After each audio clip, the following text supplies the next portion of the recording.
is Jimmy Lemke from PantherU.com, joined by head coach Rob Jeter.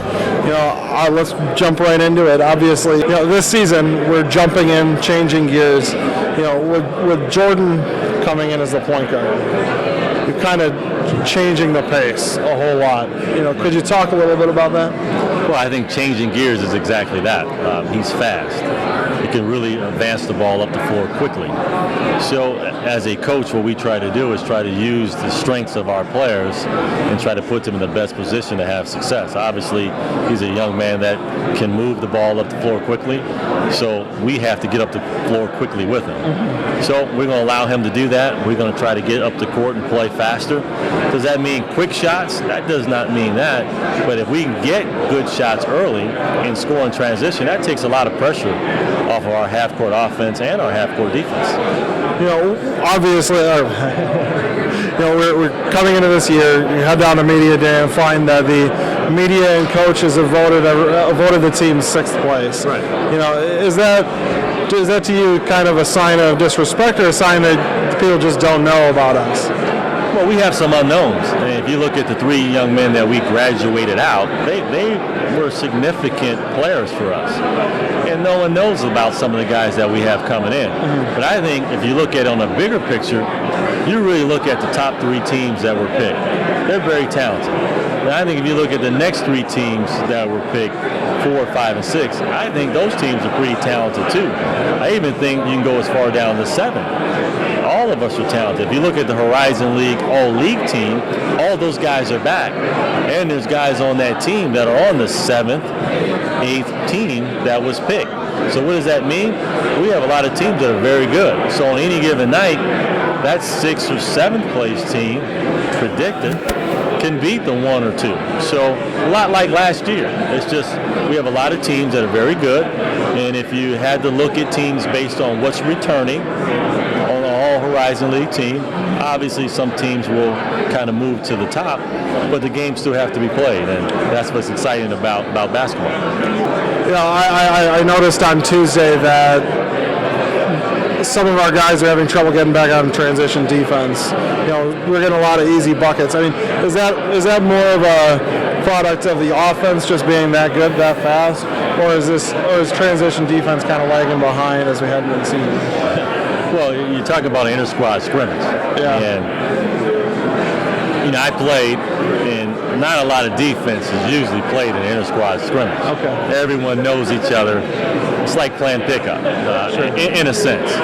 I think what's good, though, is that you can see that we have a plan to advance the ball quickly. Okay.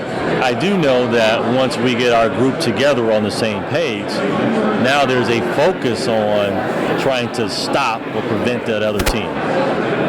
You can kind of take away different things from that scrimmage. That's a fair assessment to say that.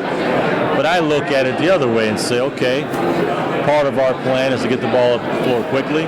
That plan seems to be working well, or worked well on Tuesday. Is it going to work well every night? No.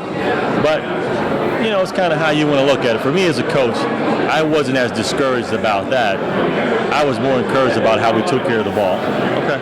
We didn't turn the ball over much at all, even though we were playing faster. I think we had different combinations out there. We have some newer players playing in different positions, so they still have to understand all of our defensive schemes. So defensively, in practice, we have been much further ahead than we were offensively the other night. But if it was a 20-20 game, I don't think people would be as excited about what happened on Tuesday. Absolutely. So when I'm excited about that, there was a buzz, there was some energy there. Okay, wow, these guys can put the ball in the basket. Now that's probably won't happen like that every night, but we do have a toughness to this team, a greediness to this team that's going to make us play that half-court defense that we have to play. We're talking about the speed of the game changing for Milwaukee. We're talking about with Jordan, with Bobo, guys who can really run the court, really use that full court offensively, defensively. Does that change things with the Hill? I mean, I know the Hill. I know the conditioning's always been kind of a focal point in in this early October time for a lot of people, but. Does the approach to conditioning change now that we're employing a kind of offense that's going to, tire people out a little quickly. Well, our job is always to get our guys in the best condition possible. And everybody wants to be the best conditioned team on the court. I think that's a goal for all of us. Mm-hmm. Now, everybody goes at it a little differently. For us, we've gone about it in a certain way for the last 7 years that we've been here.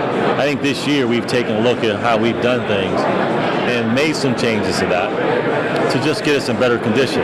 Not in the sense that we want to be faster up and down the court. I think everyone wants to do that. But we wanted to push our guys, and we wanted to see if we can take our guys further than they've ever been, and they've responded pretty well. And a lot of that has to do, we've got new energy with our strength and conditioning coach, Ron Thompson. Done a phenomenal job with our guys. Steve Feldy did a great job. I mean, we won championships with Steve Feldy. Now we have a new guy, and the energy shifted a little bit. I think we've made a conscious effort as a staff to push them a lot further, a lot harder this year. And we'll see what happens. I like physically where we are right now. You spoke of energy. I thought I might take that in a little bit of a different direction. The Clochy Center is a lot different of a home than the Cell was. Whereas the Cell was big and cavernous, the Clochy Center really is that intimate atmosphere where the fans, even the quote-unquote nosebleeds, are really only 20 feet away from the action. How does that change the game on the court when you have that loud atmosphere for opposing teams? Well, hopefully it's uncomfortable for them, and that's the key. I think everyone wants to have an atmosphere that's antagonistic, that's uncomfortable for the opposing team. That's what we're going to try to create at the Cell. By us moving back, it's all part of the plan. And we really talk about our team about having a plan. And the plan from our university, from our leadership, is pretty clear. We want to improve our spaces on campus. That's going to happen by us being back on campus. We're part of the plan, along with all the other teams. But by being back on campus is part of a plan. We want to improve facilities. We want to add facilities. That's all going to happen. When it's going to happen, I'm optimistic. I really think things are going to happen a little sooner. Now, I'm not saying an on-campus arena. Maybe it's a practice facility. Maybe it's some things to the Clochy that's already happening. But I think people are going to come in and they're going to see changes, progress. So that's part of our plan. Now, where does that take us after this year? We'll see. But as far as this season, our plan was to come back, help improve facilities, along with the plan from Chancellor Lovell, Andy Geiger. I can see some of that plan starting to happen. So I think that's exciting for people. All right. Well, thank you for joining us, and take care. Good luck this season. Yep.